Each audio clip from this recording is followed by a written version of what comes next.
Со закон е овозможена задолжителна пауза за доање на бебињата, но работодавачите не го почитуваат ова, тврдат денеска од неонатолошкото одделение на клиничката болница Штип. И имаме платени паузи, значи во законодавството, меѓутоа не се почитуваат баш секаде, значи тоа треба да обрнеме сега внимание да овие паузи да бидат спроведувани од работодавачите и мајките да се ги барат тие права. Платени паузи за измолзување, дали на работното место, дали дома, важно да работата да не биде пречка, детето пред време да биде без мајчино млеко. Мајчиното млеко е незаменливо за правилен раст на бебињата, а тоа дава позитивни ефекти за здравието и на мајката, тврди началникот на ова одделение доктор Валентина Златковска. Имат оптимален раст и развој со мајчиното млеко. Мајчиното млеко значи имунитет,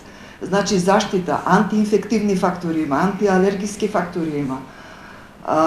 Психолошка врска се воспоставува мајка и дете и многу други придобивки од мајчиното млеко, а освен тоа и самата мајка, значи се унапредува нејзиното здравје, понатаму влијае на менталниот статус на мајката, а долгорочно и жени кои доат, значи долгорочно заболуваат помалку од малигни болести на града и на овариуми.